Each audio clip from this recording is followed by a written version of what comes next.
All right, so welcome everybody to our standing committee meeting agenda, May 26, 2020. I'd like to call this meeting to order. First off is the adoption of the agenda. Council, is there any changes to the agenda?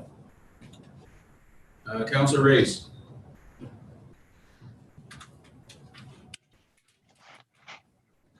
Still on. Thank you, Mr. Chair. I would like to make an addition to the agenda in camera. All right. And that is continuation of the personnel discussion that was held May 17th. Okay. And the two FOIP sections would be section 17 and section 24.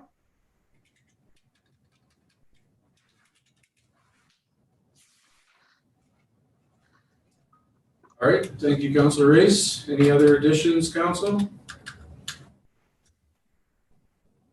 Oh, all right, administration? No changes? Changes from administration.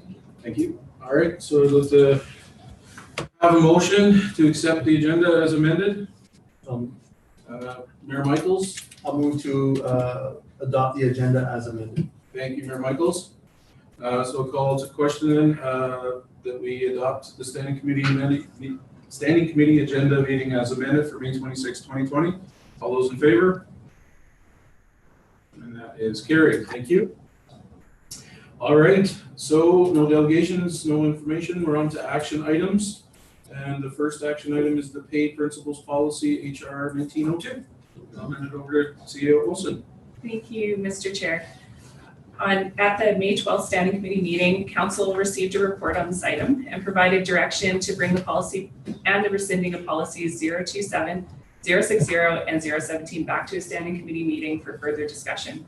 Since the May 12th meeting, administration has considered the discussion that took place at the previous Standing Committee meeting and has made amendments to policy 1902 to include stronger language around section 4.2 to clarify Council's role in approving COLA increases and any budgetary impacts related to salaries and wages. So some amendments were made to that area, reflecting some of the comments that Council was making. As well, during the May 12th meeting, Council requested that the current salary grid be provided to aid in the discussion. So that has been added as an attachment to the report. At this time, the recommendation or the recommended action is that committee recommends Council approve pay principles policy HR 1902 as presented, and that committee recommends that Council rescind personnel policy salaried staff 027, personnel policy salaried employees 060, and personnel policy general 017 be rescinded. Ms. Hope is again present tonight to assist in answering any of the questions that you may have on the policy or on any of the policies recommended to be rescinded. And at this point, we would be happy to receive any questions. Okay. Thank you, CEO Olson. So Council, any questions on the action item? Councilor Nelson. Yeah, looking at the changes, so it's page 8 of 18 and within section 4.2. So one of the scenarios that I'm wondering about is HR can approve increases as long as it fits within the budget. So if a department has a vacancy for a while and has leftover budget because of it, could somebody get an increase because they fit within that budget? And then the following year, they would already be at that, and then ultimately the budget would have to reflect that.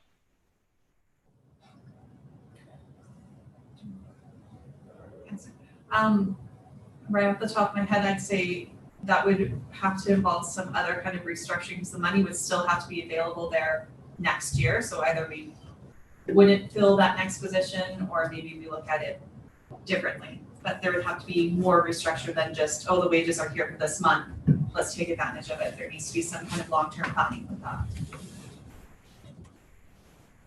If I could follow up. Is that anywhere reflected in this policy? Like I understand that would be the best practice and how how it should be approached, but it's not necessarily. I think in the past things have been approved because they've been able to fit it within the budget, and then the following year, it's already baked into the new budget. I don't think that's written in any of the policies that we have, even existing now. To the best of my knowledge, that was a practice that we had been following, but I'm hearing that's different. CEO Olson? Thank you, Mr. Chair.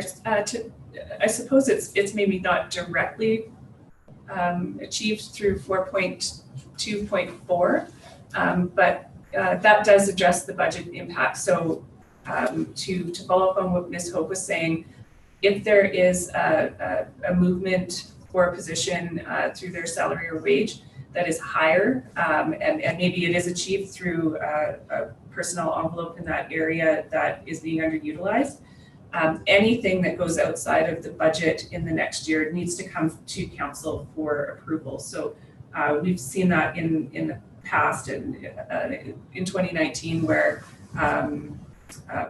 personnel hired at a certain level that would impact 2021's budget or 2020's budget was identified in the approval sought.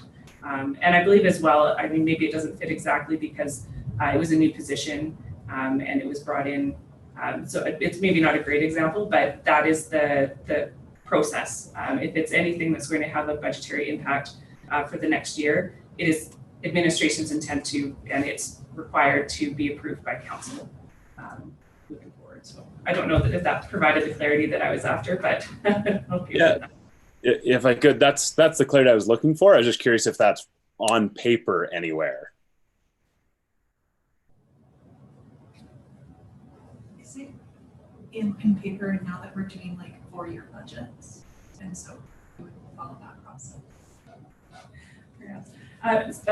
Thank you, Mr. Chair. Just in kind of a side note conversation with Ms. Hope, her point was looking at the 3-year operating budgets that would be present through the budget cycle. So it's maybe not, I think, Councillor Nelson, what you're asking is it spelled out, is that scenario spelled out in the policy that's before you tonight? And it's not directly, aside from 4.2.4, which seeks council's approval for any budgetary impacts. So not directly, but with the 3-year budget and with 4.2.4.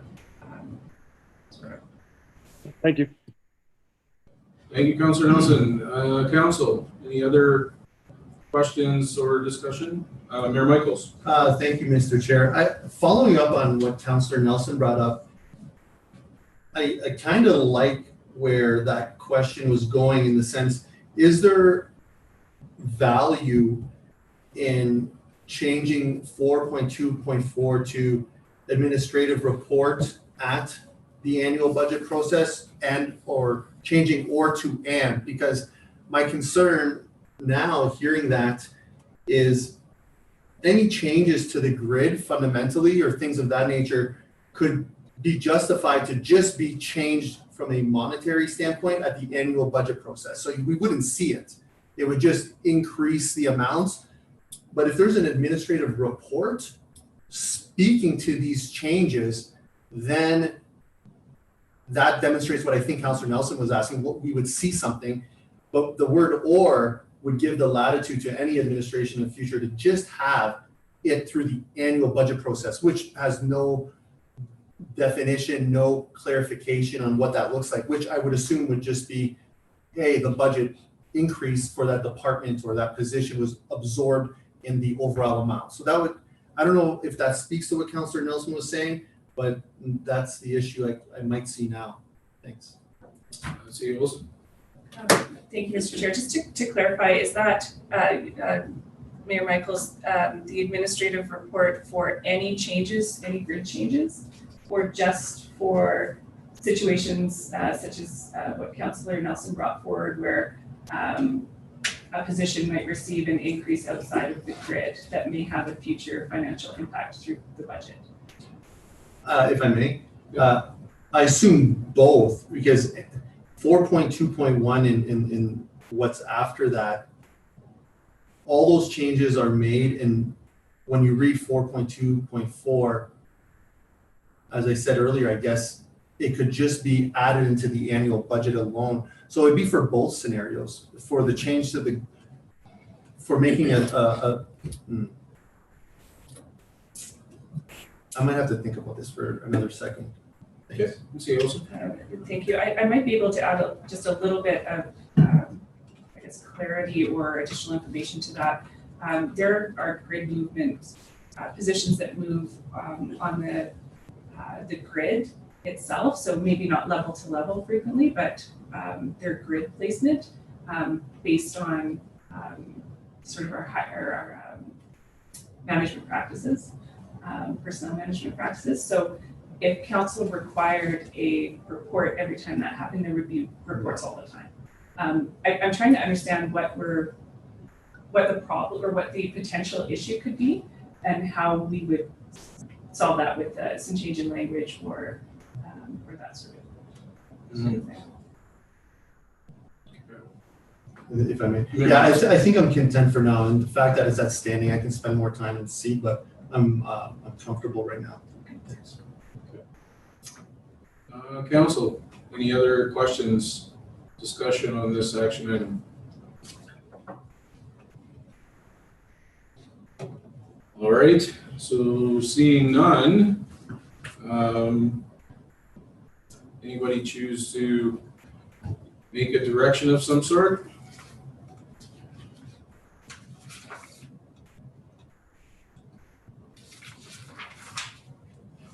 Yes, Mayor Michael. I'll move that committee recommend council approve pay principal policy HR 1902 as presented. Thank you, Mayor Michaels. Okay, just 1 second. Any further discussion? And we'll call to question that, what was that again? Committee recommends council approve pay principles policy HR 1902 as presented. All right, thank you, Wendy. I'm gonna go with what she said because I can't remember everything she said. All right, we'll call that question. All those in favor? All those opposed? And that's carried 6-1. Thank you. All right, so we're gonna move on to, There's another motion. oh, sorry, yes, there is another one. Pardon me. So we have another possible direction if anybody chooses to make.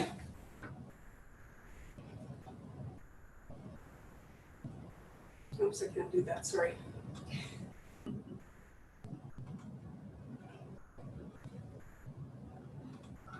Right, Councilor Magoon, sorry, I was getting it on my screen here. No worries. Thank you, Mr. Chair. I'd like to seek consensus that committee recommends council rescind personnel policy salaried staff 027, personnel policy salaried staff, salaried employees 060, and personnel policy general 017. And then just briefly tying these two together, certainly there's, before this moves to regular council, I, of course, I'm still open to hearing any potential concerns that people might have on certain other points. But ultimately, the goal here, in order to comply with legislation, is to rescind these policies and replace it with updated so that we aren't in contravention of set standards, which, could render us as, perhaps penalties as high as $100,000. And I think that's that's paramount at this point in time. So I am requesting support that we rescind these policies. Thank you, Councilor Magoon. Council, any other discussion on this direction? Seeing none, so we'll call the question then. That committee recommends that council rescind policy salaried staff 027, personnel policy salaried employee 060, and personnel policy general 017. All those in favor? And that is carried unanimously. Thank you. All right. We're going to move on then to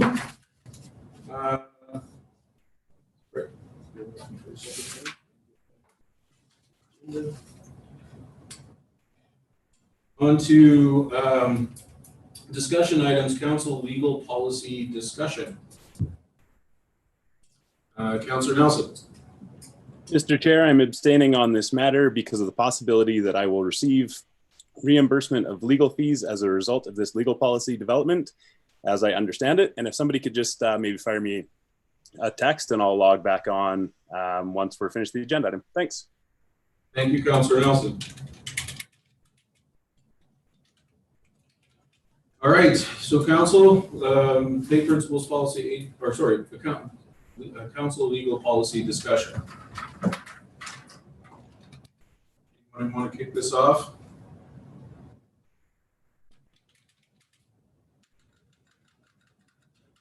Councillor Magoon. Thank you, Mr. Chair. Yeah, I guess I'll take a crack at leading off the discussion. I guess the best way to put this is that there are a number of potential situations in which a counselor may be in need of receiving legal advice on issues that, you know, perhaps they may find themselves in conflict with the town, or perhaps they may need legal advice separate from the town, or there may be matters where their role as a counselor creates some sort of conflict. And having looked at some of these policies recently, what we've found is that the way our current policy reads is that through no fault of their own, current policy states that these counselors will be solely responsible for their own legal fees for, you know, things that are potentially outside of their own control, through the course of just doing their jobs for the general public with the best of intentions and ethics. And so, and quite frankly, I have some huge concerns with that. I think if a counselor is doing their diligence, is doing their job, you know, in the best faith according to the town, and they need, for whatever reason outside of their control, to get involved in investigations, you know, any kind of situation like that, that if they're ultimately not responsible, or if they're ultimately not culpable, they shouldn't be on the hook for having to go to bat for themselves. And so I think that's essentially the basis of looking at policy. So that, and I don't think it would be a complicated change, but I think it would be the right change. Thank you. Thank you, Councillor Magoon. Anyone else?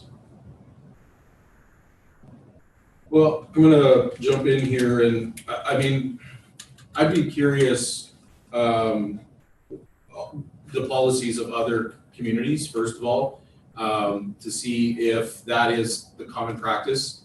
I mean, I guess I want to look on the other side of things, and I agree. I mean, there can be things that come forward that, you know, it may not be the fault of the counselor, it may not be as the perceptions that are put on, but my understanding, first taking, you know, the look at being a town councillor, is that, you know, we are responsible for whatever it may be, you know, if it be our conduct, whether it be, you know, if something comes forward, that it was my understanding at the time, I don't know about everybody else's, but that I'm responsible for that. I take that responsibility, knowing that going into this position.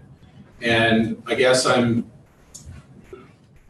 a little bit on the fence. You know, I've thought about this, you know, for a bit now. I knew this was coming up, and I'm not sure if the town should be responsible for that. As a counselor, it's my responsibility, and I don't feel very comfortable possibly putting that on the taxpayers. Everybody has the opportunity to bring something forward. And if it's you know, if it does require legal advice or anything like that, again, I feel that I would be responsible for that. Now, the policy does state that, I mean, if it is something that council is involved in, or it's, you know, I mean, an individual counselor, but it's including all of council, then there is that possibility we use the resources of the town, like our own conduct and things like that. So I'd have to hear from other people to hear what their thoughts are on this moving forward. Thank you. Councillor Waugh. Thank you, Mr. Chair. I think on this topic, we have within our code of conduct, it's the only thing that speaks to any sort of legal costs whatsoever. And I think, as Councillor Magoon mentioned earlier, there is a much broader scope of potential activity beyond just a code of conduct complaint. So whether or not it's in favor or against covering legal expenses, I think we do need to address a more broader range of potential action that might be faced. So just our job is to deal with policy. So I'd just like to get a better idea of what different municipalities have for policy and get a look at it. But I think it does need to be addressed. Thank you. Thank you, Councillor Waugh. And Councillor Stashik? Thank you, Mr. Chair. I'm very much of the same mind as a couple of the other councillors that have already spoken, and that it's only addressed, as far as I know, specifically in Council's Code of Conduct bylaw, and it's in a couple places in there about individual councillor being responsible for their own defense regarding a Code of Conduct complaint, and also regarding investigating potential pecuniary interest. It's mentioned a couple times there, but to my knowledge, that's the only time that it's mentioned in any policy or bylaw. So I also would be very interested to see how other municipalities deal with this, and if there's an encompassing policy that would better address when these types of things come up, and how they're dealt with when a councillor gets into a little bit of legal discussion where they require consultation or representation, that they're when they're engaging in their duties as an elected official. And I would like to see potentially maybe if there is some support that the town could give councillors when they come up into that kind of situation. So thank you for that, Mr. Chair. Thank you, Councillor Stashik. Mayor Michaels and then Councillor Race. Thank you, Mr. Chair. I share similar ideas and concerns. Honestly, it's like any policy that we have, I believe. Looking at the policy, are there opportunities to make the Code of Conduct policy stronger? Where does OH&S fall into place? What do other municipalities, as previously mentioned?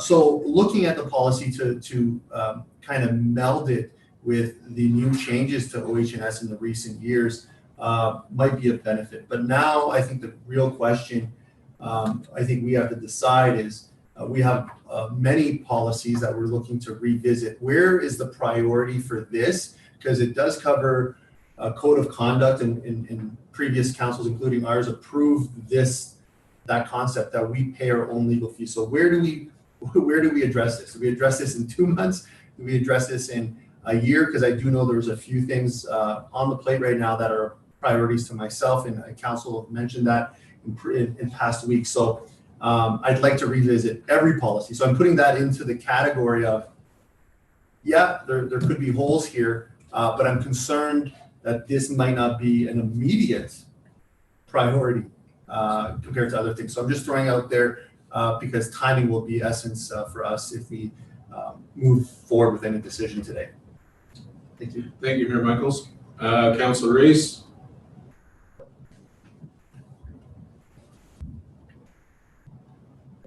Thank you, Mr. Chair. I'd like to say that I am in agreement also with taking a look at what other municipalities are doing. I think anytime you look at a policy such as this, there's a lot to be considered. You know, is it retroactive? How much money what is the top amount? How many times can someone find themselves requiring, legal assistance? So it's a big picture we're looking at here. Thank you, Mr. Chair. And I have myself in queue as well, and I am of the same mind in regards to the policies of, what is coming forward and I know that administration has been working diligently on a lot of different policies, and yeah, it's where the priority lies, and I wouldn't want to see this take precedent or move up the chain, because it has to do with council in this, that, we make sure that we're covering the policies that are being worked on right now too, that they all need, some restructuring and things, so. All right, thank you. Council, any other discussion on this item? Mayor Michaels? Thank you, Mr. Chair. I guess my question to administration, without speaking for the entire council, but on terms of medium, low, or high priority, in whatever the will of council is on the priority level, would you be able to speak on when administration would recommend they could complete a report on this if it was on low, medium, or high priority for council? Thank you, Mr. Chair, through to council. So, sorry, just to clarify, you're looking for time frames based on low, medium, and high priority. So low meaning, if it's a low priority, we wouldn't be able to, or we would be able to achieve a report and bring it to council during X time frame, and for each. Okay, just wanted to make sure I'm answering correctly. So as Mayor Michaels spoke to, the administration has a number of policies and bylaws that are slated to be reviewed and brought forward, and there's new ones added from time to time as well that jump on the list. At a low priority, I would say 2021, it would be something that maybe we would sort out through our corporate and divisional planning. At this point, we haven't hired a legislative clerk to fill the vacancy, so we don't actually have somebody that can do the work until that position's hired, and we haven't posted yet. So that's an additional piece of information for council to consider. Medium, I would say it would still be into 2021 unless we move some of the current policies that we're working on off. And again, that would be after we hire a legislative clerk to do the research and create a report and a draft policy or amendments to the code of conduct bylaws. We're kind of looking at a couple of things here. And if it is of a high priority, it still wouldn't likely be completed until closer to the end of the year or into the fall. And again, that's just based on the vacant position. If there was a need to prioritize this and bring it forward sooner, it would take a few months to compile that information and do that research. So we would have to shift some priorities around in another area or through another position to accomplish that.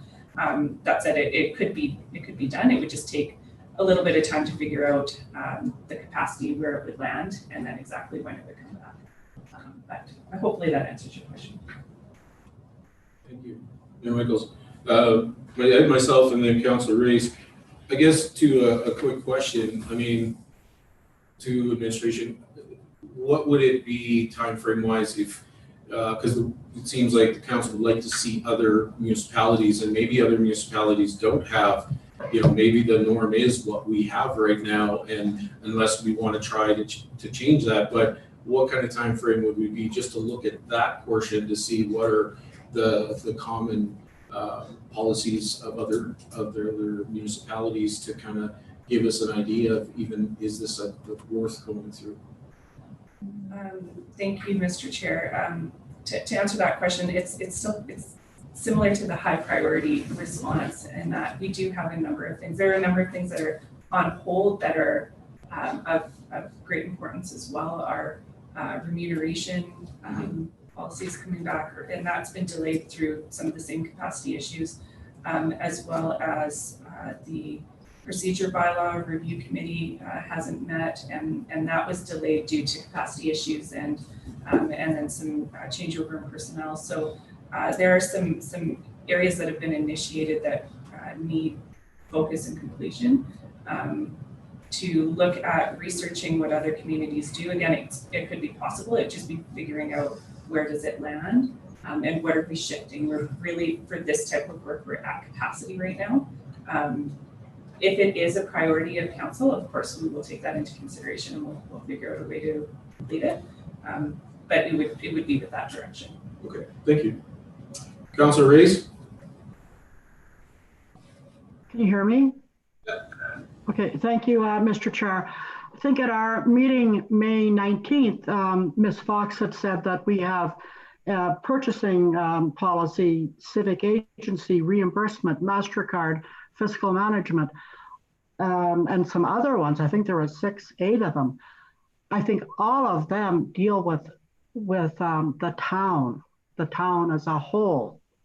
So my mind, this policy could wait until we deal with these that really deal with town issues and ongoing.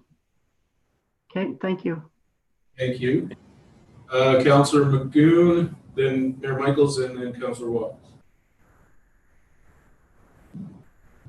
You're on mute, Councillor Magoon.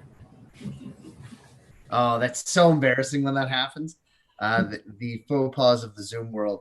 No, just speaking to council and administration, and from my perspective only as a sole councillor, I understand there's always questions of capacity, and we really do have to be diligent about what issues we choose to put forth and when and how they fall into the calendar. But speaking for myself, again, I can't declare all the reasons why, but I think this is a high priority issue.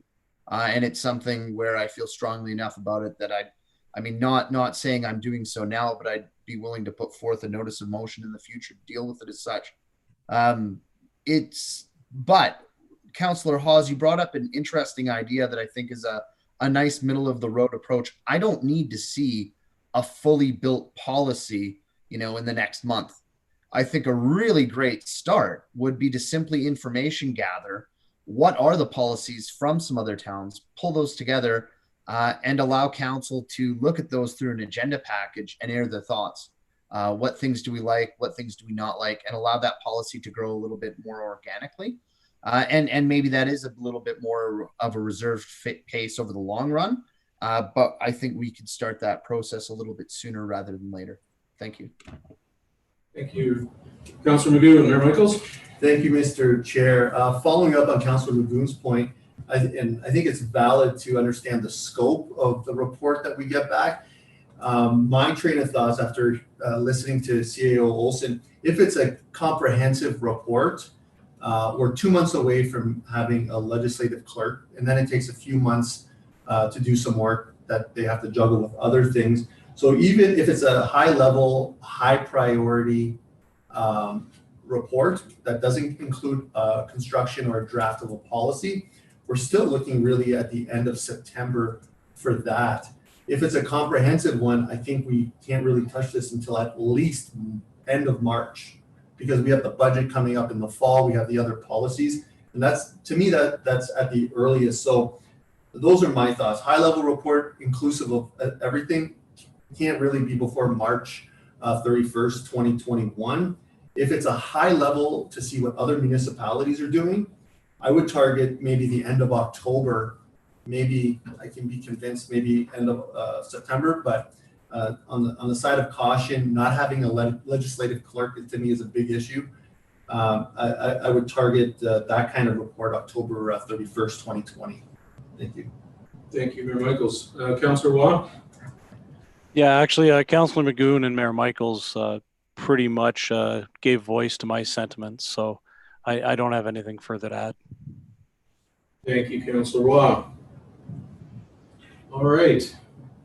So is there any other further discussion or direction from this action item? Or sorry, this discussion item?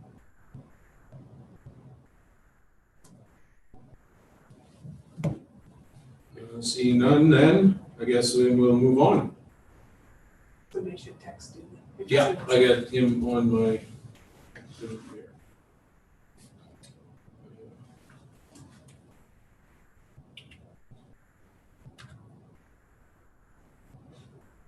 Okay, so we'll just wait till Councillor Nelson rejoins us.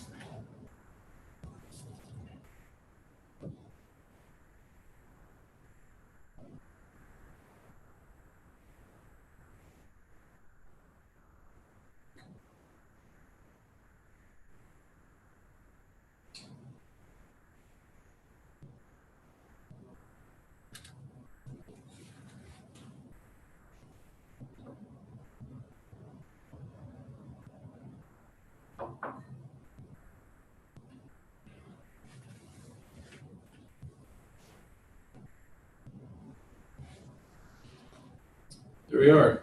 Welcome back, Councillor Nelson. All right, so we're going to move on to then our additional information. Council, urgent matters from council. I'm going to start on my top there. Councillor Magoon. No urgent matters, Mr. Chair. Thank you. Councillor Reyes. Nothing, sir. Thank you. Councillor Waugh. Yeah, thank you, Mr. Chair. I guess I'd direct this to admin or members of the BBO committee. I'm just wondering where we're at in the discussions and process with regards to the Beaver Boardwalk. Okay. Thank you, Councillor Waugh. Anyone like to field that one? Tia Olsen.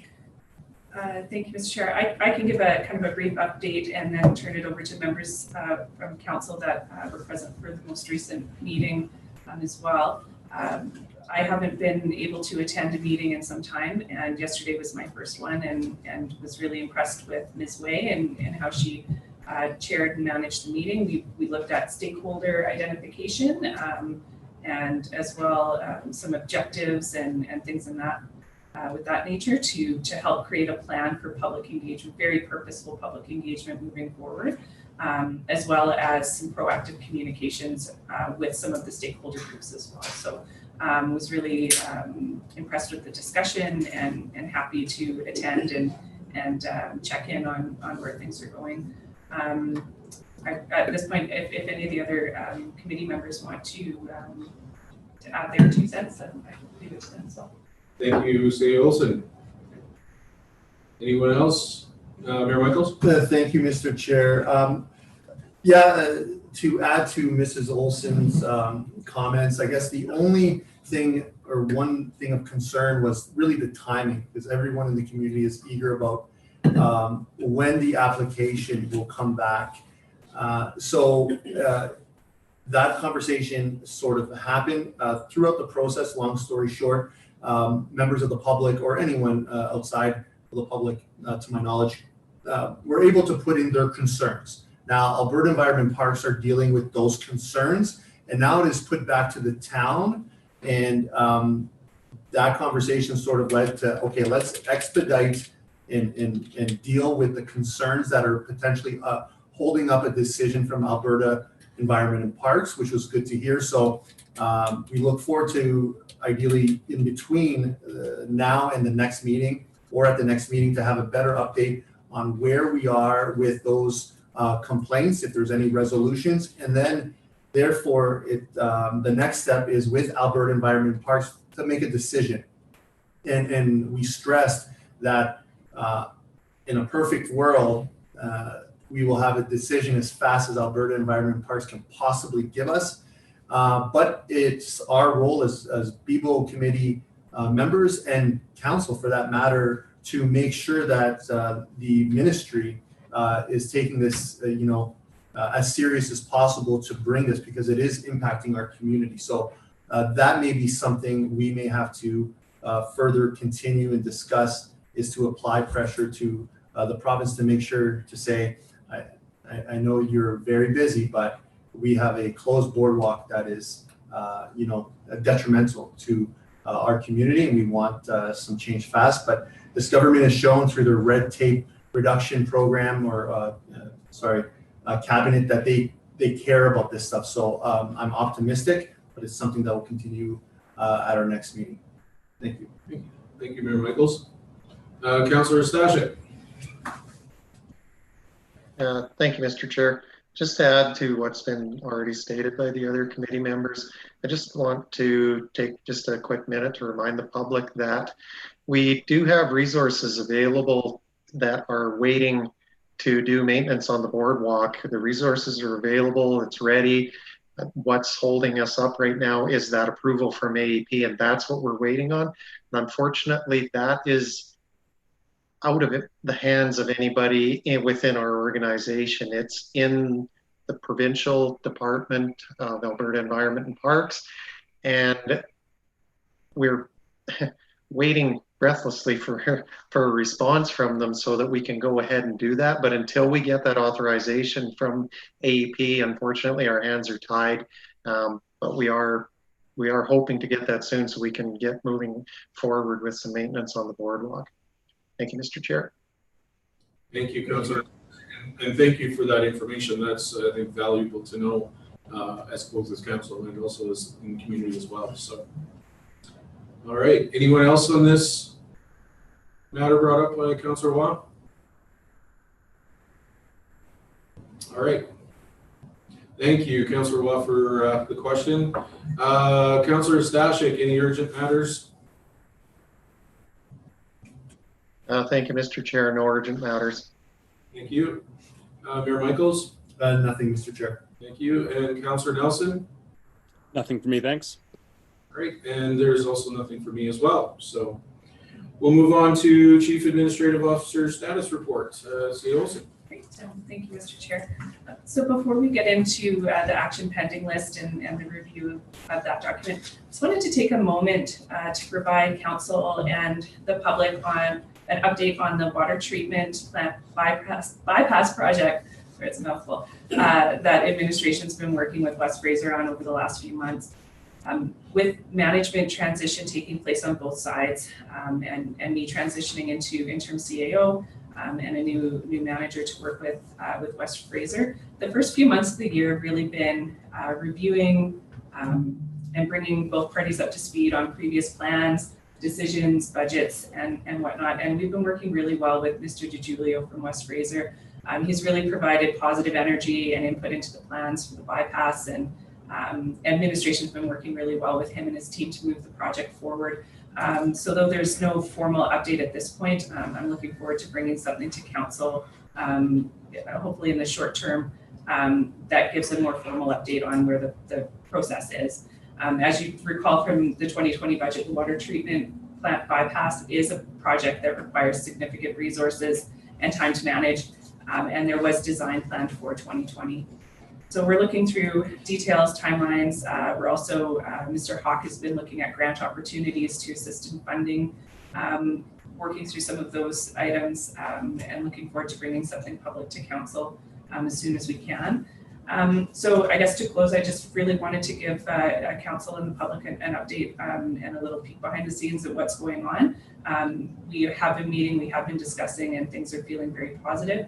And we're pleased with the progress that's been made, and we're really looking forward to supporting council and the community and West Fraser in the town's securing of long-term potable water infrastructure, and also just supporting West Fraser in aiding their transition through the project as well. So that was really just a high-level check-in on that, and really hoping to bring something to council before too long as an update. From there, moving to the action pending list, a couple of months ago, I did speak to council at a standing committee meeting about updating our action pending process to allow for more timely review of items, including timelines, clarification of direction, and revisiting older motions to ensure that they reflect council's current position on topics. It's been some time since we spent time with the action pending list to discuss what's on there in depth. So there's a few items that I'd like to bring forward and just discuss with council tonight that really deal with clarification on some of the direction that's been provided, updates to items that are older or in need of review to determine that they still represent the current need, and confirm the direction that council's provided. And as well to update some timelines on a couple of items that due to workload, impacts of COVID, and capacity, we need additional time requested. So the format, just to bring council along and to explain to the public as well, is to work through the items on the list. Administration has reviewed and added some comments. They're really just for the benefit of the discussion, to help council and administration to work through those items. So working through those, having those discussions, notes will be made by Ms. Anderson. And once we are through those items, committee may recommend that council approve the action pending list as presented or amended through the discussion, and then it will be brought to the next regular council meeting for approval by council. So So it'll be, formalized and approved during that process. So that's what I'm proposing, and I know we've talked a little bit about it over the last few months. This is really just something I'd like to try out, and I'm welcoming of feedback or any comments or questions as we go. It's the first time approaching it like this, and I expect that there will be things that need to be adjusted or kind of fixed as we go.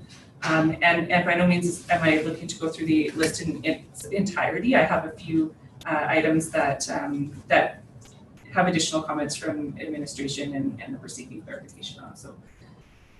So hopefully that was clear. And but again, if there's any questions as we go, please feel welcome to ask them. I'm really just it's our first pick at it.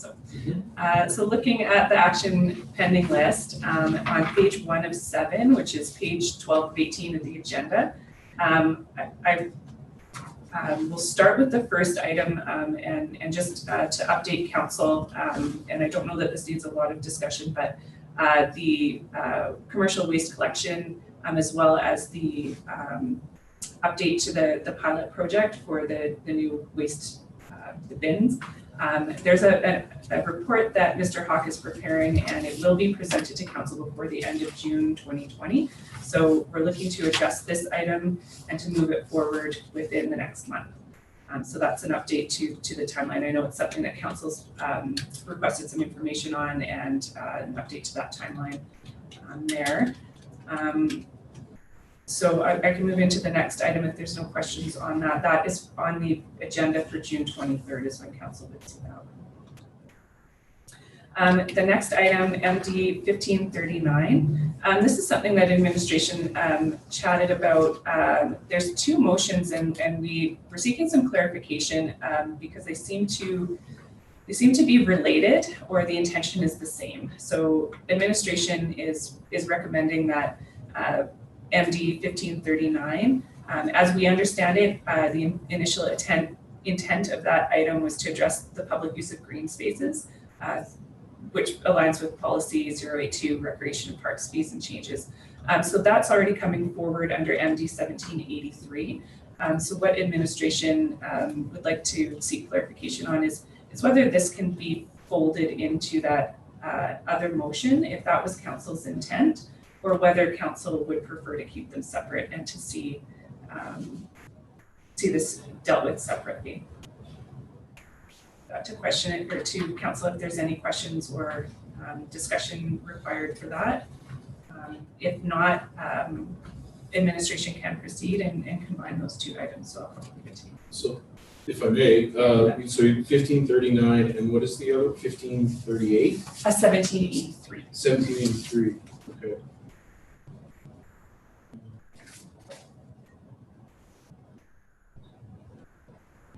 Yeah, I guess if I may, because if I recall, the reason for MD 1539 was spaces that were not normally under the fee schedule. There was a request from an organization to use an area free of charge, but we didn't really have a policy, I think, on those particular areas. So, I mean, as long as that doesn't get lost, yeah, for me in 1738, I mean, that's fine with me. I don't know what the rest of the council feels like, but it's fees and charges that should fall under that. So, council, any other thoughts on this action item? Councillor Stashik. Thank you, Mr. Chair. I'm just thinking back to the original motion. That's quite some time ago, but if my memory serves me correctly, I don't think it was part of the original motion to state specifically how and where this should be addressed. It was simply to make sure that it is addressed, that public groups that are using public green spaces, that there is a mechanism to know about how to rent them, fee schedule, all that stuff. So I think it was administration actually that suggested that it come back as part of MD 1539, but I don't necessarily think that that's probably appropriate with what we've heard here today. And as far as I'm concerned, I'm perfectly happy to see it come back as part of policy number 082 under MD 1783. Thank you. Thank you, Councillor Stashik. Any other thoughts on this one? Councillor Magoon? Yeah, without going on at length, I just fall into the same category of thinking as Councillor Ostashik. All right, thank you. All right, CEO Olson? Okay, so are they being combined? Yes. Yes. Seems Thank you. that's I just need to know that. And that MD 1783 has been updated to include green space use from MD 1539 also be included in what's brought forward prior to August 31st, 2020. Thank you. Thank you for that. One of the larger items that's present in a number of motions is related to the recreation center. And through the transition, me coming in as interim CAO, some of the work and discussion around these items was put on hold. So MD 1643, it is related to MD 1702 and a few other items, and I just wanted to give an opportunity for us to have a discussion about next steps, and maybe it's too big a topic to really deal with in action pending, but just to check in with council and see whether the current direction is reflecting of council's intention moving forward, or whether something could be combined, or whether something new could be created. So I wanted to give an opportunity to talk about that. Some of the items have been on the action pending list for years, and through just the changing landscape haven't been addressed at this point. So I'll open it up to council. So again, bringing your attention to MD 1643 and then MD 1702. Just for some clarification or feedback from council on those. Okay. All right, council. Any feedback, discussion? Well, if I may, actually, I'm glad, we're doing this because before COVID and the pandemic hit our communities and all communities, it was something for me that I wanted to have a discussion with council as to, the direction that we were moving with our recreation center project. Is it what we wanted? We were getting feedback from the community that there was some parts of it, maybe the design was okay, but there was some feedback in regards to some of the available spaces that are available in it. And thought maybe we'd have, because the recreation center turned into aquatic center. And some of the feedback I thought we were getting was there was some appetite for some other anonymities within it that weren't in that design. So, I personally would like to have that conversation as to, is this something we wanted to continue, or do we need to hit, kind of pause and reset and take a look at our priorities? But now with COVID and, with the financial impact of our community, I'm not sure personally where we're at until maybe we get that report on whatever date that is in regards to the impact of our community. So that's my thoughts anyway. Any other councillor? Councillor Stashik? Yeah, thank you, Mr. Chair.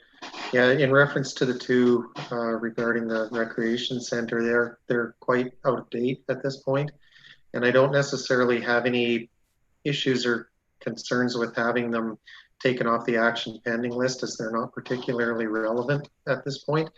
But my concern is that I want to make sure that there is something captured in the action pending list, that the recreation center project doesn't completely fall off the action pending list. I think we've made a lot of good positive progress over the last couple of years towards eventually reconstruction of the recreation center, and I hate for that to get lost in the shuffle somehow.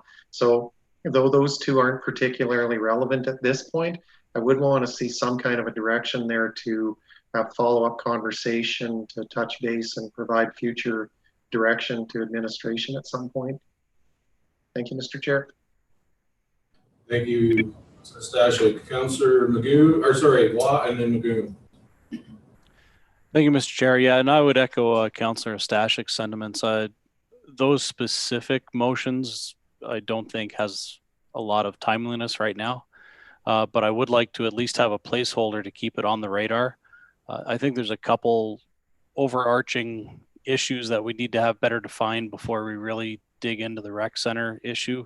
One is how we emerge post-COVID, and two is also getting a better definition on the water treatment project. And it sounds like there is some solid progress there, but until we have some definition there that will define some of our financial realities as well, I think there is not a lot of urgency to dealing with this, but I agree with Councillor Stashik. I would like to have something on the record as a placeholder so that it doesn't disappear altogether.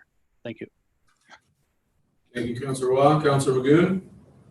Yeah, and I feel much the same way, but I think specific to a placeholder, I would almost take it one step forward. I think it is still possible to work on advancing the project itself without, you know, such a sizable capital investment that it upsets projects like the water treatment center, understanding the fiscal realities of COVID and how it's impacted the town. Again, those two specific action items, you know, as Councillor Ostashik had said, and Councillor Waugh, they are themselves not, I guess, necessarily the way. What I would like to see is something that can advance the football, as it were, further into the next year to demonstrate that we are still serious about this, but while respecting the fiscal realities that we're currently in. Thank you, Councillor Magoon. Councillor Nelson? Yeah, to me, there's a few things on this action tracking that in order for me to support making any changes, I'd want to see it as a report to council. I don't want to catch the community off guard by all of a sudden making changes to where we've gotten with something like the rec center without it being at regular council and without it being part of an agenda, so we can have that communication up front. Like, I'm not in any way, shape, or form prepared to have a big picture rec center conversation right now, but if it was on the agenda and we had some time to think about it and understand what we're discussing, that's to me when I'd like to have that conversation. So thank you. Thank you, Councillor Nelson. Councillor Magoon?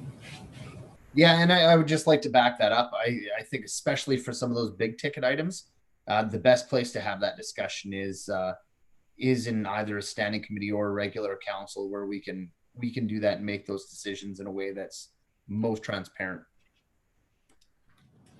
Thank you.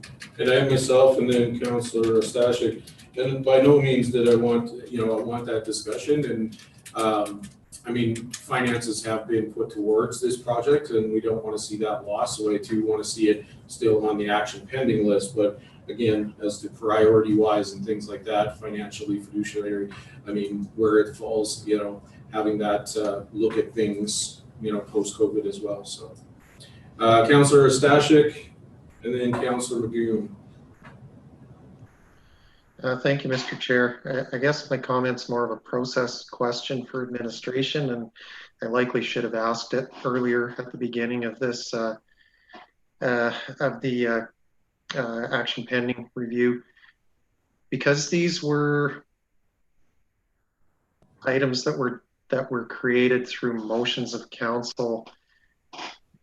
Does changing them, canceling them, removing them, amending them, does that require a direction of council, since they were generated by a direction of council? CEO Olsen? Thank you, Mr. Chair. Through to Councillor Stashik, in researching this approach and seeking some legislative advice and input into how this could be managed, the advice that I received was that the list itself, if it's amended and approved in regular council, that is enough. So the individual motions do not need to come back individually to be amended or to be removed. That this captures what's on the books for council right now, and amending or making changes to what's here and bringing it to regular council for approval is enough. May I follow up, Mr. Chair? Absolutely. Okay. So let's say there's a consensus from council to remove the two current recreation center items, but there is a will to create some type of a placeholder for future discussion. Can we give that direction just through consensus to have that be added to the action pending list and have it come back for future discussion? Does that require a separate direction to administration outside of this conversation? Yeah. Thank you, Mr. Chair. I think the best way to do that would be to utilize the notice of motion. So this would come forward for approval at the June 16th regular council meeting. And at that time, council can prepare what the motion would read and what you'd be asking of administration, and have a little bit of debate on what that placeholder would look like, and how it would come forward. So I think, in my opinion, that would be the best way to manage this. So this isn't approved. Any changes would not be approved until June 16th, and at the same meeting, a notice of motion and a placeholder could be created, and then it would come forward to a regular council meeting for council to vote on, and administration can get to work from there. Thank you, Mr. Chair. Thank you, Councillor Stashik. Councillor Magoon. Oh, I'm good, Mr. Chair. Thank you. Great. Okay, so if there's no other further discussion on this matter, we'll move on to the next. Go ahead, Councillor. Thank you, Mr. Chair. So just to clarify, I missed one of the items. It was 1643, 1702, and then 1868 are all the items that are related to the rec center. Okay. So moving on to.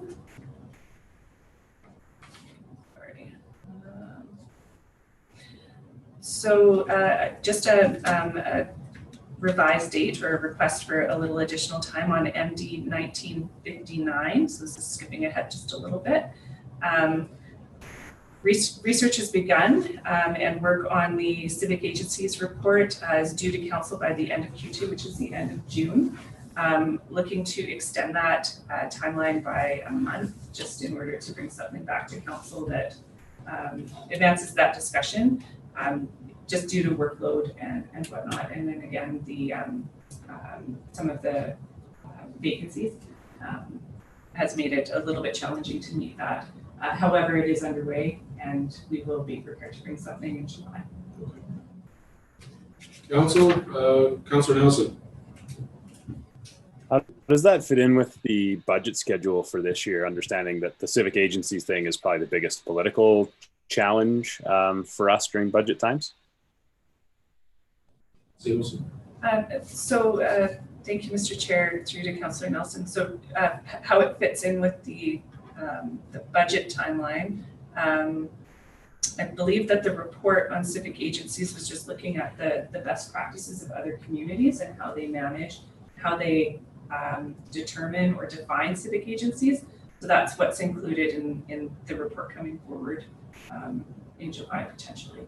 Does that answer your question? If I could follow up, Mr. Chair, I think for me at least, and it felt like for most of council, understanding what other communities do could also then potentially we create a policy from that would be implemented as part of our budget. So as long as administration is comfortable with those timelines and how it could impact our budget conversations, I'm fine with it. But I'm just not sure what the budget schedule looks like for 2020 or for 2021 budget. So, thanks. Thank you. Any other on this matter? Councillor Stashik. Thank you, Mr. Chair. I apologize, it's not related to this matter. So I just want to let you know, though, I want to be in the queue when the discussion for the civic agencies is done, that I would like to be put in queue before we move forward. Thank you. Yes. Okay. All right. Any other on the civic agencies then? All right. Back to you, Councillor Stashik. Yeah, thank you, Mr. Chair. And I apologize if I'm the only one that's not getting it right now, but Because there was no clear consensus from council, either verbally or by vote, what's happening with the 3 recreation center items. I'm not sure what's happening with them in regards to them being on the action pending list. Or are they going to be removed or amended, changed? I'm not sure. Sorry.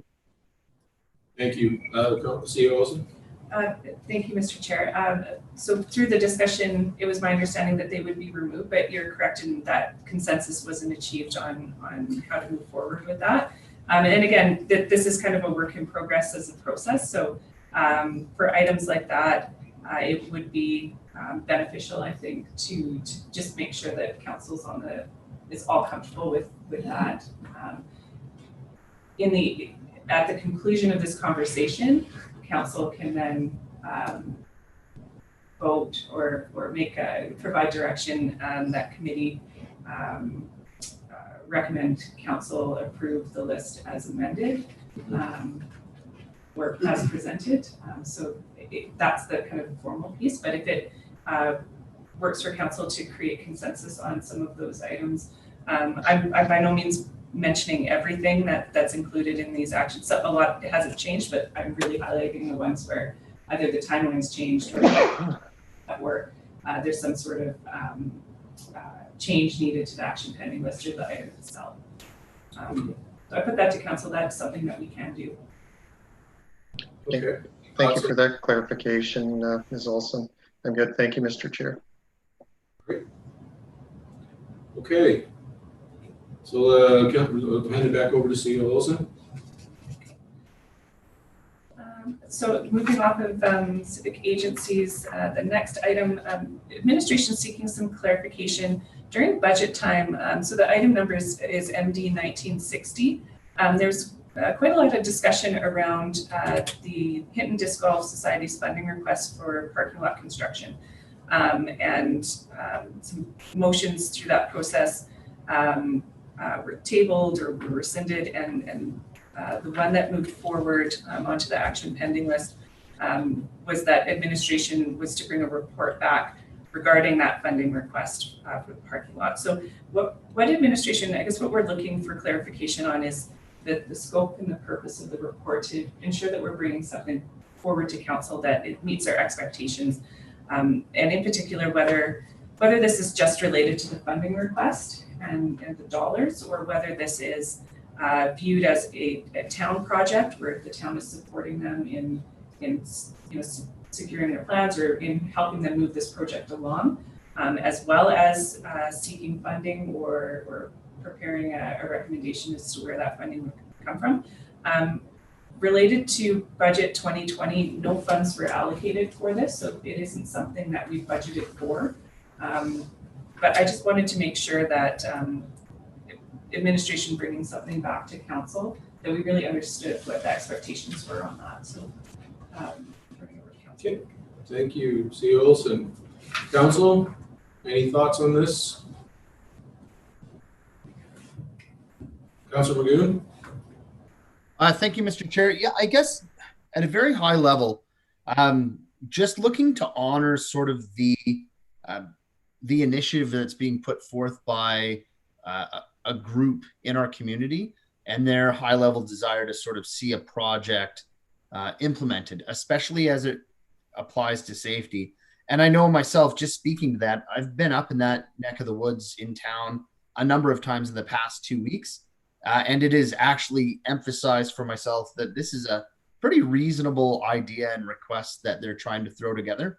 So I think even a high level outreach on behalf of council through the mayor's office or the mayor and the CAO to ask the Disc Golf Association where they're at and where they would like to go, and to see how we can facilitate that request in the most appropriate way possible, be it through grant funding process, or what have you. I just think that might be the best way to sort of start fresh with the approach. Thank you. Thank you, Councilor Magoon. Mayor Michaels, and then Councilor Stashik. Thank you, Mr. Chair.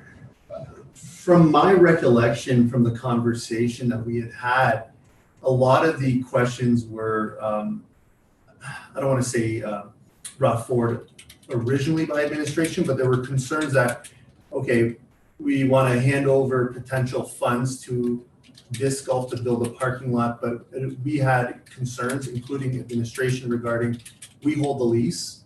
They're going to build something. What are they building? Are they building it with at a certain standard? Are they following all the safety protocols? Access to the Rob Road? Like a lot of the concerns for them delivering the project were, I thought, admin driven or at least like brought up. And then council agreed saying, okay, let's get a report on if we do build a parking lot there, what kind of parking lot would we support? I forget if Miss Howard was part of that conversation. I think she was, because that's what I recall. So to answer, I guess, CEO Olson's question, it was a report on making sure that A, how much the parking lot would cost, and B, what are the standards of the parking lot that we're comfortable with from a municipal standpoint. And then we would have that conversation with council to say if we want to move forward or anything of that nature, or just have that conversation on what the next step was. But the first step was, can they just build a parking lot? And I remember Mr. Vanna spoke at that meeting, to my recollection also, regarding there are checks and balances we have to make sure so we're not liable. So not to throw it back to administration, but that was sort of my understanding, that we were seeking that information from admin. But I hope that helps. Okay, thanks, Mayor Nichols. Councillor Stashik, and then I have myself. Thank you again, Mr. Chair. What I was looking for, hopefully, to get out of the report is a recommendation on whether this would be a project that's best handled by ownership by the town or through the private nonprofit group. But the other item that I needed to see in the report so that I could make what I think to be an informed decision is, because this isn't a grant request like the community grant program or some other kind of grant program where there's a pot of dollars and it's weighed against the other applicants. In this particular situation, it's a request for capital funding for a project, and that it would be funded out of the capital projects budget, which means that to me, to make an informed decision, I need to know where their proposal sits on a priority list with other capital projects that could potentially be funded, and how funding this particular one would impact those other projects. That's what I was hoping to see in that report, in addition to recommendations for how it would be best run. Thank you, Mr. Chair. Thank you, Councillor Stashik. Sorry, Councillor Rod, did I miss your hand? No? Okay. And I too, if I see Mr. Van, I'll give you, I just wanted to echo what Councillor Stashik said too, because I want to see, we talked about, the priority list, and if we were to move forward on a project such as this, what might be bumped out to a longer time period, stuff like that. So I agree in the time frame, knowing where it falls in the timeline, so that we have that back and forth discussion and understanding of that. So, Mr. Vanna. Thank you, Mr. Chairman. So to kind of put this in a bit of a perspective from an engineering standpoint, because it's a parking lot that is on a town-owned lease, it would be the responsibility of the town to come up with the design. And then once the design is done, for the town to construct it, obviously with consultation with the group, but it would be the responsibility of the town to then construct it. In terms of where it stands in the priority, just so council is aware of where we're at with staffing at the moment. One of the casualties of COVID has been that we've had to lay off some staff. One of the people that we've had to lay off is our project management people. And so we'll be bringing them back soon. But at the moment, there are no staff resources to even do a design, let alone the budget numbers to do a design. So I think that's an important perspective that council needs to understand. And that's not to say that even And we need to look at all the other engineering priorities from the town standpoint, because we do have other infrastructure projects that, whether it's a water line or other priorities that are really infrastructure for the town that serves the whole town, that need to be considered in perspective with this particular parking lot as well. Thank you, Mr. Vanna. Councillor Magoon. Thank you, Mr. Chair. And there's been a number of really good points brought up in terms of sustainable funding, how the project's going to be managed into the future, should it be completed, the complications of staffing levels and COVID, all solid points. And so again, I'm wondering about the value in terms of both community relations and also staffing of just taking this back to an invitation for a conversation between the organization and our mayor and our CAO, so that some opinions on all sides can be shared. We can get a feel for where people are at and get a really good understanding of what the best approach is moving into this next year, with the understanding that it's been complicated by COVID and budget, because that doesn't commit our resources to anything yet. And it leaves the door open for a number of potential solutions that we may or may not have sitting around the table at this moment in time. But it also demonstrates to our community organization that we're committed to hearing them out and trying to develop that park in the best way possible.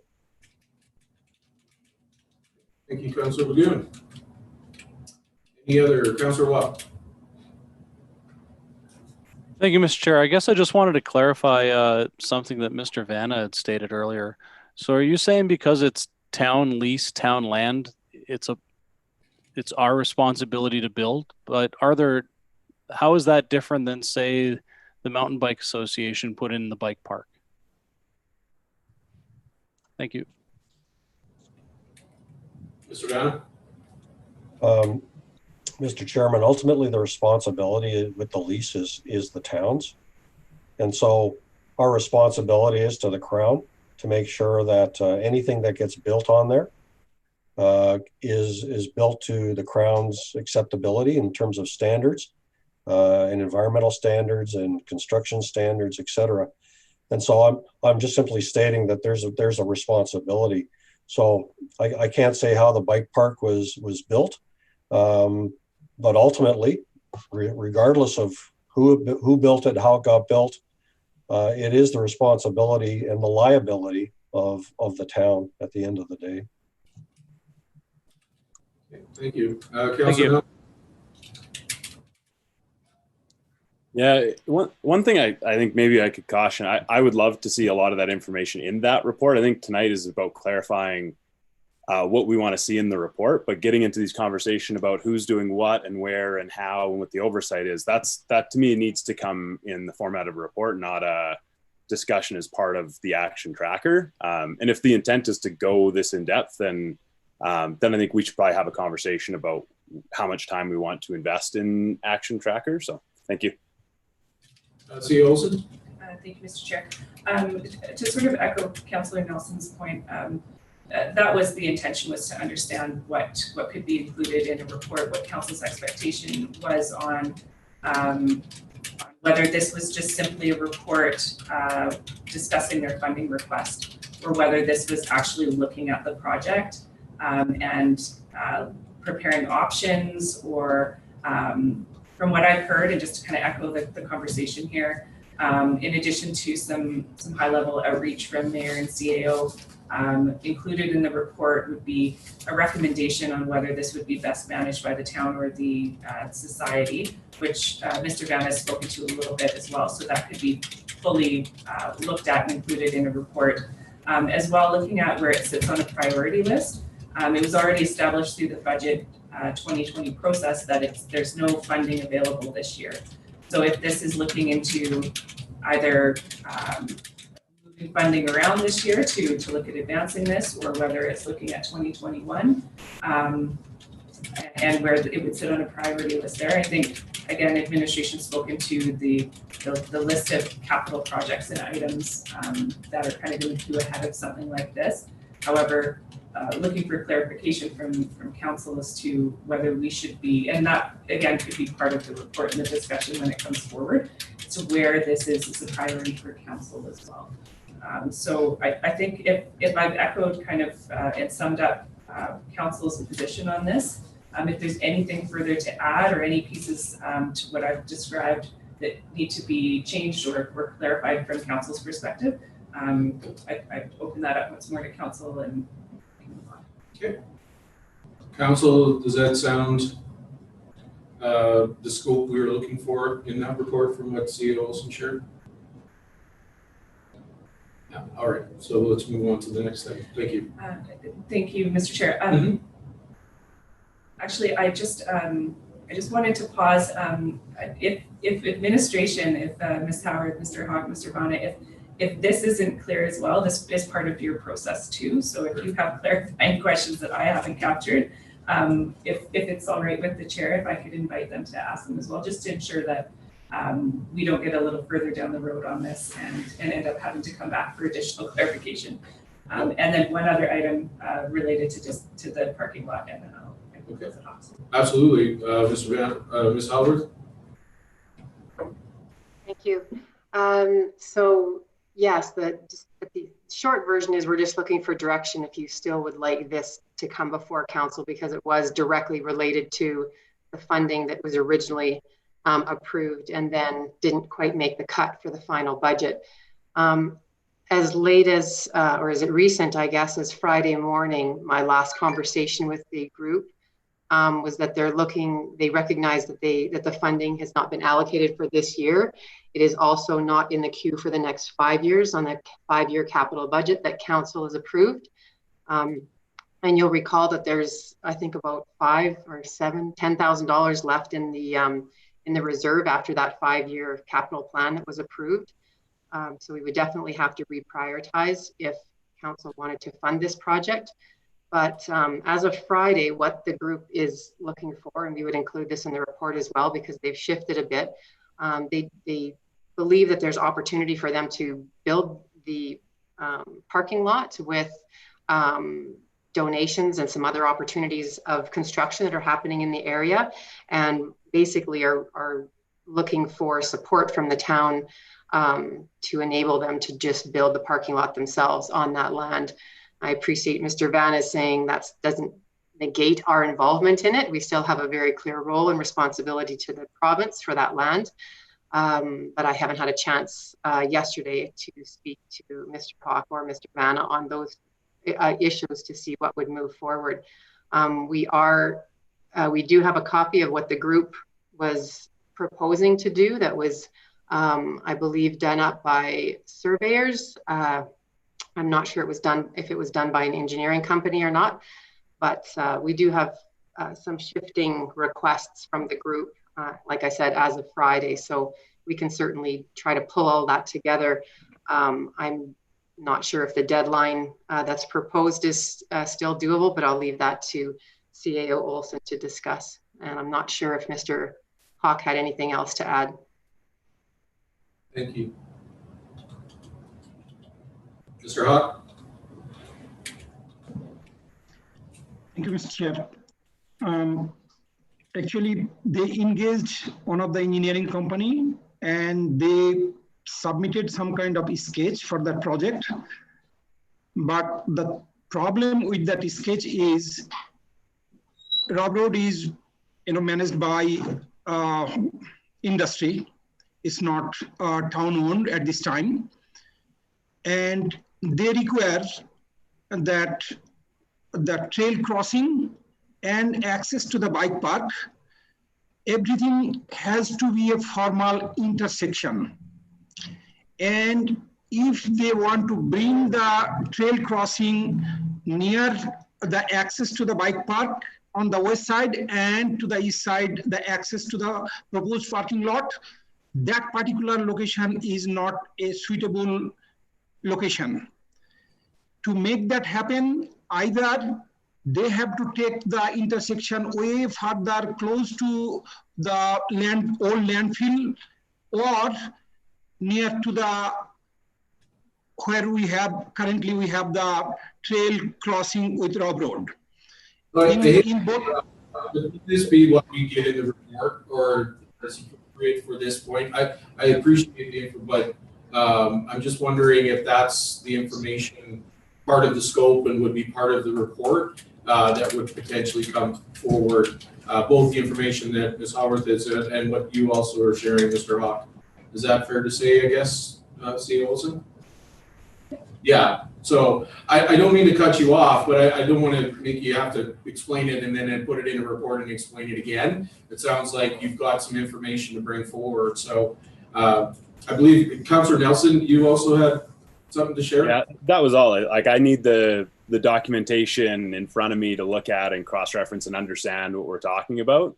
Otherwise, like, if we're not in a position where we can be making any sort of decision, I'd rather, same thing, save these conversations for when it's actually on the agenda. So yeah, thank you. I appreciate, again, Mr. Hawk, it sounds like you've got that info and the others as well. So C.A. Olson?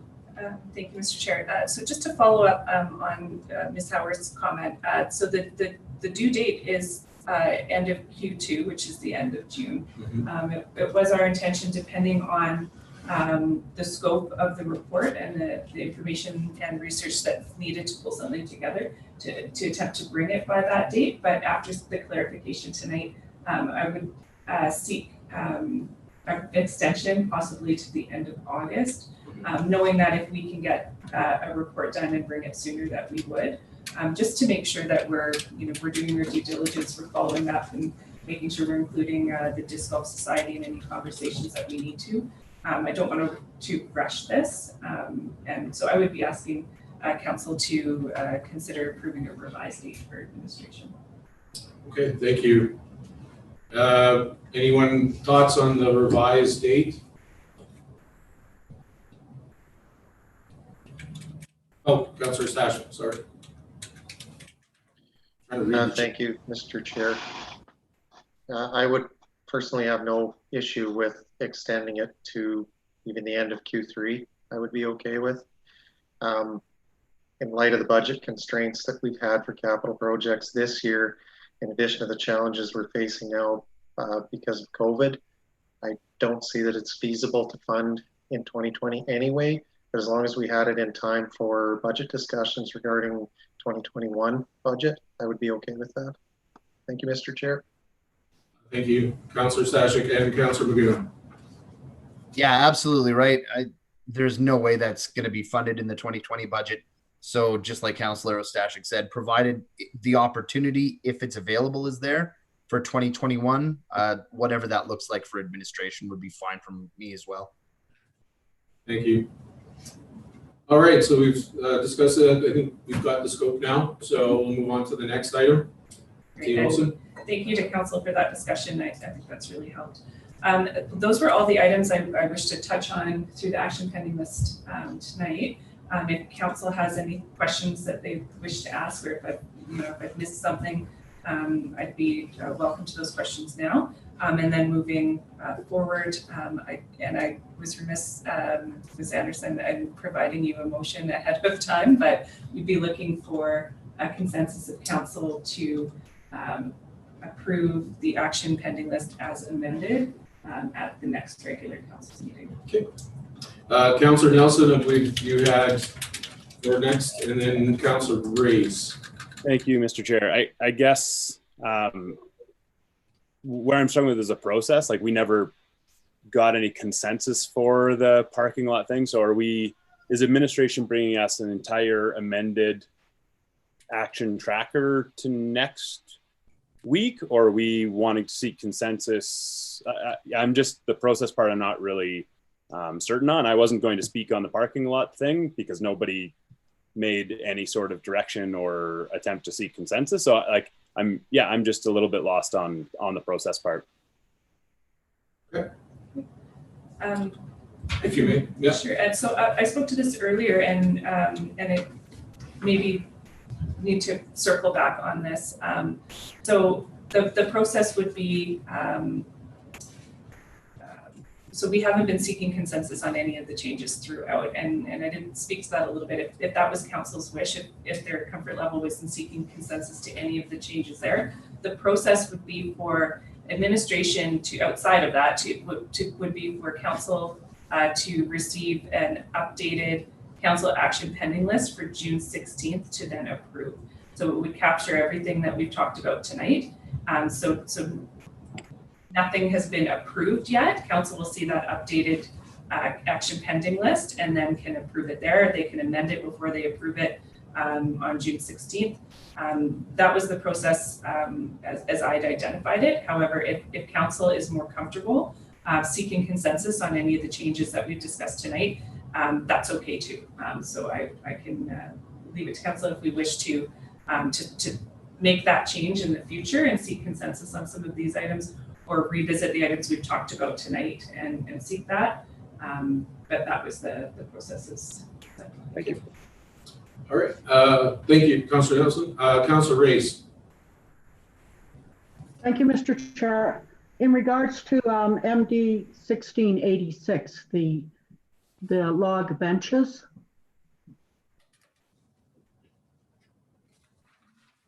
and that would be page 1 of 7.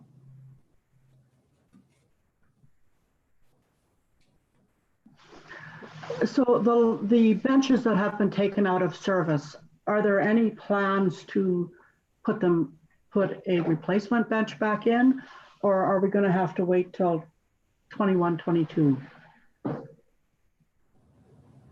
Councillor Olson, or Mr. Chair. For this one, I may look to Ms. Howarth to assist in answering it. As far as I know, this was on hold until that recommendation is implemented and is planned for 2021 and 2022.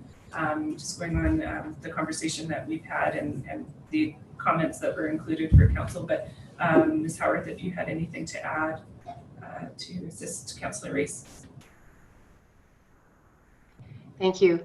Yes, I believe there's not an intention to increase our inventory any further until we can get our minimum design standards done. What we do is try to relocate them so that they're in the most populated and used areas, if we have ones that are on less used trails, for example. So, but I can confirm and get back to you on that. Thanks. May I continue? With this topic?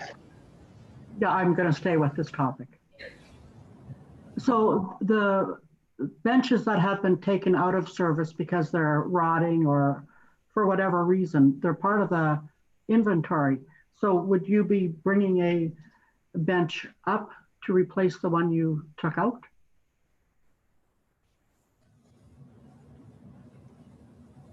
May I? Sure. That's all right. Okay.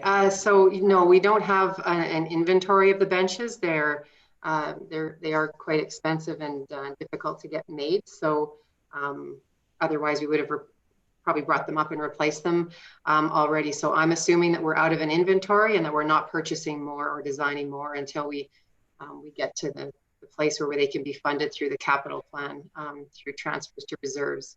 So, but again, I can double check to make sure that I'm giving you accurate information on that response. Thank you, Ms. Howard. And Mr. Hawk? Thank you, Mr. Chair. Actually, as for our approved capital budget 2020, we have $20,000 for the log work. And we ordered some of the benches. And I don't know the exact location where we will be putting them, but we already ordered some of the benches using the approved $20,000.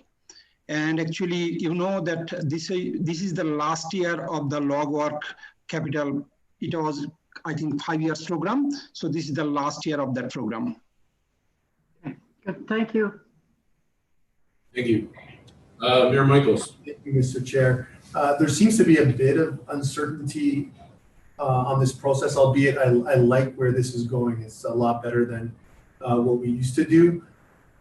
I'm just curious, if there's direction to bring this to the June 16th regular for approval, what will that look like? And I say that because if we agree to bring it as amended, then will we be able to see hypothetically the rec center not being on it? Or will we see a contrast of what we had and what we have? And I say that because sometimes the conversation gets like, boxed in an area that, okay, this is what we have in front of us, we'll approve it. My only concern is that if we're amending something drastically, it could get lost in the shuffle. So is there sort of what would that look like on the 16th? Thank you, Mr. Chair.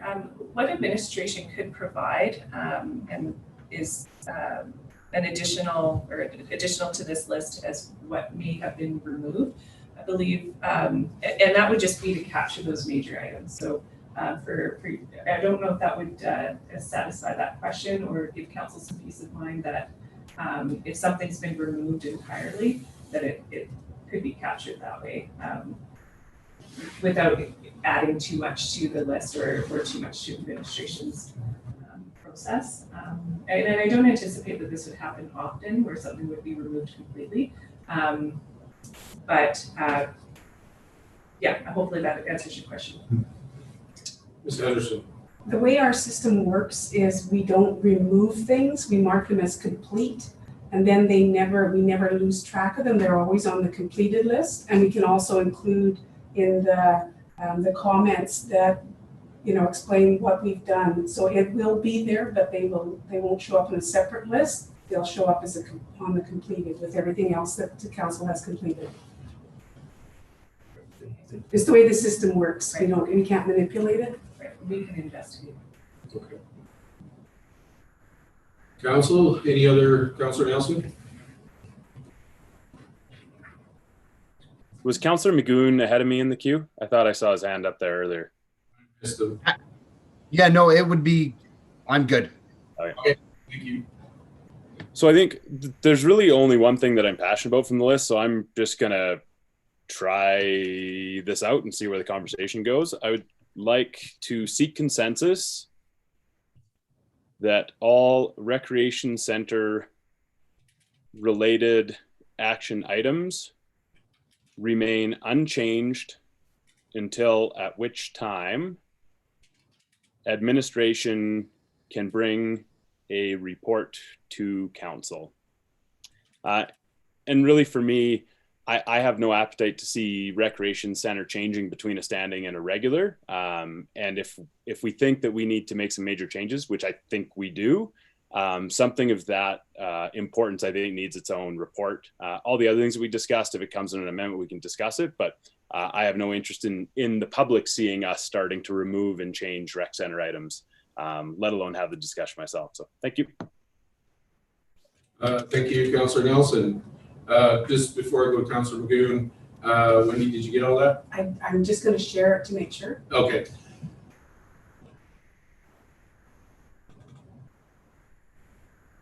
Is that the right one?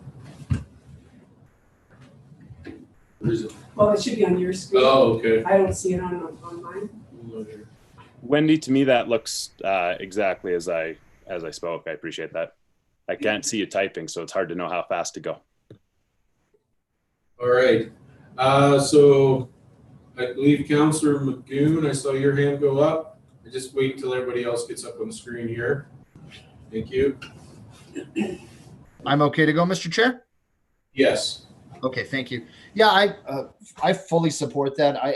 I think there's a fundamental difference between, modifying the action pending list for, a relatively minor change or something that process-wise needs to change because of just the way the year budget is played out. But there's a fundamental difference between something that I feel would be small and something like the rec center that really, again, for transparency's sake and process, should probably come back to us through a report first, even if that report comes first on an agenda list and, a modification to the action item is second. Process-wise, it makes good sense. Thank you, Councilor Magoon. And if I may, I'd also support this. Just again, it is a fundamental, discussion that we've been having over some time. There's been some budgetary things as well, and to have that further discussion as council, if we do want to see some changes to it, I think it's important that we do that either in a standing or, in a regular. So I'm sure that would, happen, but just so that it's clear coming forward. So, CEO Olsen. Thank you, Mr. Chair. Just a point of clarification. So then, if these items would remain, would council then provide further direction on June 16th? We talked about a notice of motion and determining what should come next, and when. So I think it's fair to leave them on the action pending list, but just wondering what that process looks like now, to bring something forward and within what time frame, and whether we can still move ahead using a notice of motion process, but just wanted to clarify that. Okay. Yes, council, Mayor Michaels. Thank you, Mr. Chair. I hope I'm following everything, but I think on the 16th, if this motion passes, we can then just give direction. There could be a recommendation from administration, and we wouldn't even really have to use a notice of motion. We could just give direction on the 16th is sort of what I kind of understood. That's all. Thanks. Okay.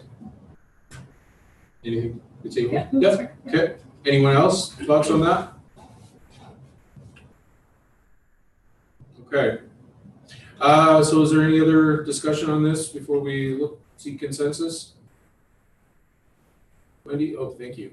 So we'd like to call the question to seek consensus that all recreation center action items remain unchanged until such time administration can bring a report to council. Call that the question. All those in favor? And that's carried unanimously. Thank you. Okay. Right. So we are looking to seek consensus. CEO Olsen, you have some wording that like to share with Ms. Anderson? Yes, I do. Thank you. So for committee, the wording and if that's appropriate to suggest. Is that what you wanted? Yes, that's great. Okay, let me just share with us. So does anybody, thank you. Anybody wish to make following direction recommended? Wendy's just sharing it right now. Okay. Thank you. So is it on your screen? Mayor Michaels? Thank you, Mr. Chair. So just for clarification, the rec center items will remain on there the same, nothing changed. Okay, perfect. Thank you. Okay. Okay, and I'll get rid of it a second.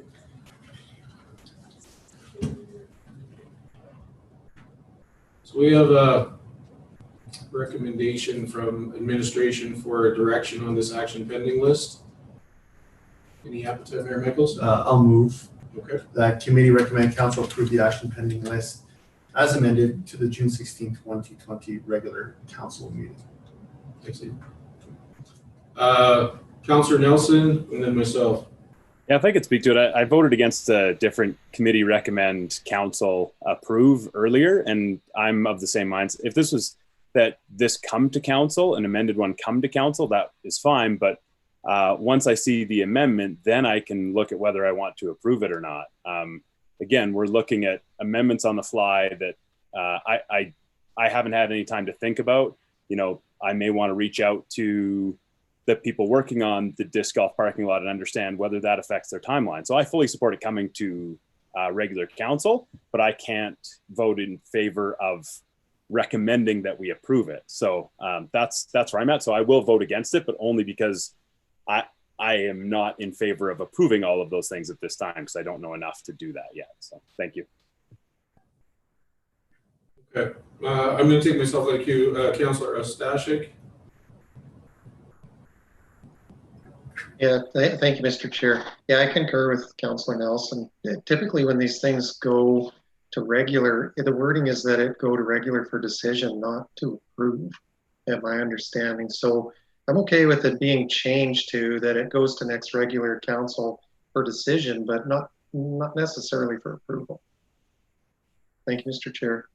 Thank you. Mayor Michaels. So if I may, and we've spoken about this for quite a while, and perhaps we continue this conversation in our governance part of the meeting to talk about process to some extent, but I'll withdraw my motion if there's no objection, and I'm just going to think about the wording unless some other councillor would like to make that motion. Thank you. Thank you, Mayor Michaels. Councillor Nelson. I'd like to move that administration bring an amended action tracking list to the regular council meeting of June 16th, 2020. Okay. I don't think I need to speak to it. Thank you.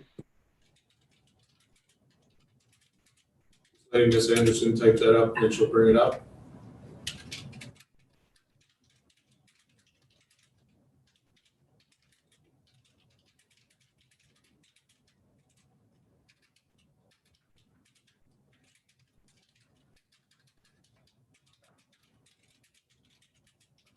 The last part for decision. Councillor Nelson for decision. Sure. I missed that part. I don't remember what I said, but it sounds like it makes sense. We'll see it together and then. Okay, I'll just share it here.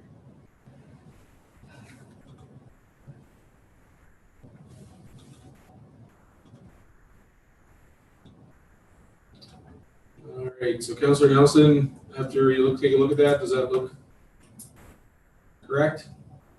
I'm seeing something a little bit, oh, there we go. Oh, I can't hold it over. I thought I could. Yeah, I think that makes sense. And obviously I'm pretty amenable if there's something in there that isn't captured. Thank you. all right.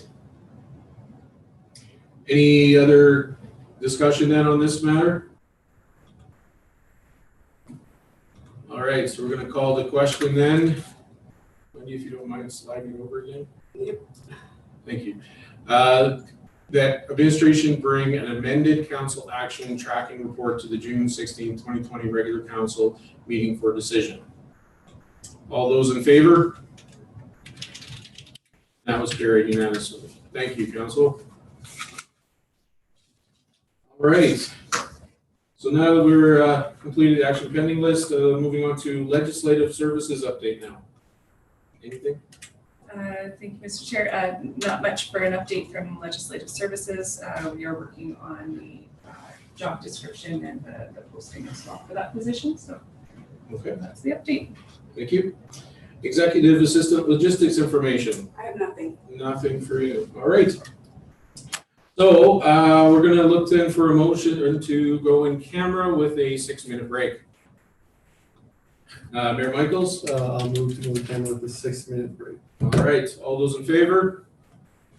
Carried unanimously. Thank you. See you in 6. I don't know. It's just different.